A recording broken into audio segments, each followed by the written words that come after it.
I was born in Fayetteville, North Carolina, Army brat. Then I moved to Provo, Utah till I was 3, and then where I consider home is Keene, New Hampshire, where the original Jumanji movie was filmed. That's what we're famous for. And I'm going to be 53 here in a couple months, so I'm getting up there.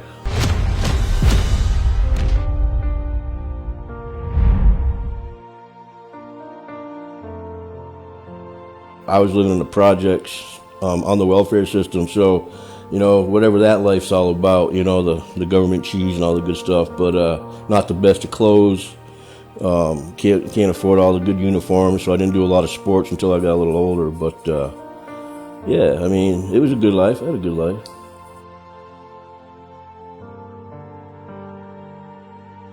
I was a combat engineer, and then I did counterintelligence specialist.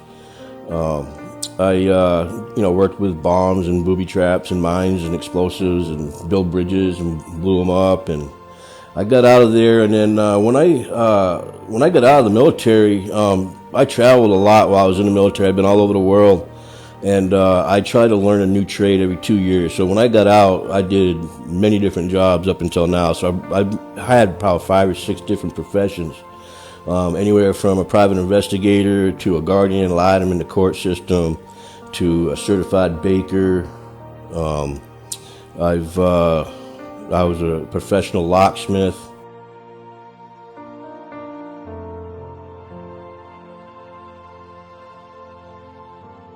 One day on the set, I was in Georgia, and Will Smith heard me talking and said I was funny and I should be an actor. So that inspired me, and then I met a guy through a film that I was doing at the red carpet in Nashville, Tennessee, and he didn't realize he was a talent scout.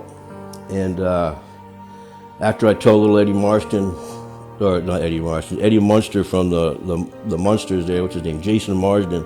So I told him to go in back of the line, and he did. And the guy thought it was really funny. He's like, "Dude, you should come to one of my classes and do like an acting, read a script." And the first time in my life, I was in front of a camera as an actor, and I winged it, man. Next thing you know, I got a call the next day that they wanted to represent me. So I got an agent, and that was 3 years ago. And since then, I've been in like 18 music videos, big music videos.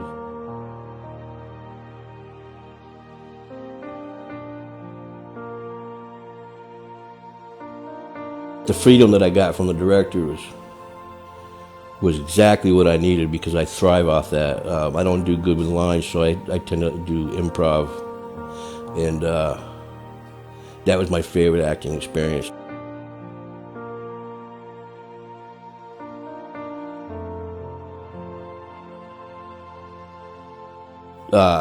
Filling in for a guy who I just thought the guy didn't show up or whatever, and they needed to fill the spot. But she thought I was perfect and wanted me to send her a picture for the director. And I was looking, I guess she must have told him a couple stories. And he's like, "Oh, show me the picture." I played a judge in a documentary, and that picture always I look pretty serious in that picture. So I sent her the pic, and next thing you know, I heard that, well, I want that guy. And so I felt, wow, this guy's enthusiastic about my photo, so maybe he really wants me to do this part. It might be perfect for me. And then I said, send me the script. Then I got the script, man, and I was like, this is a true story. And I'm like, wow, man, this guy's been through a lot. And the characters were great. It's actually one of the first scripts I've read that reminded me of a real high-end film. It gave me some good feels. I got the script, and I'm reading the script, and I'm like, wow, this is like taking me out of my norm. Like, I really felt intimidated by it, but at the same point, I'm like, I could play this guy.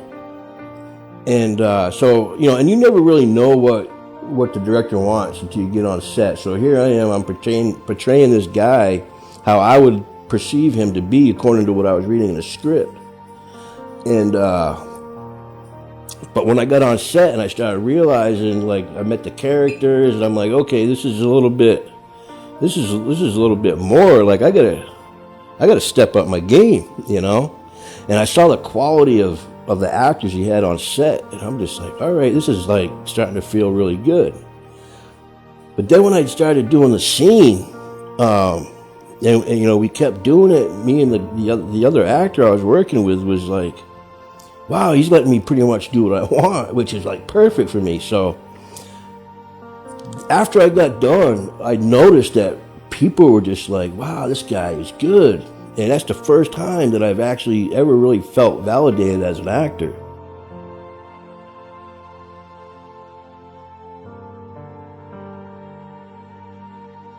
What you get with me is you get the real deal. There's no lying in me, so I'm not going to sugarcoat stuff, and I'm not going to try to be somebody I'm not, unless, of course, I'm playing a character. But, you know, I thrive off guys like Anthony Hopkins and, you know, guys like that, and Robert De Niro and Joe Pesci. And, you know, I don't try to be Joe Pesci. I don't try to be Robert De Niro, but I can play a gangster.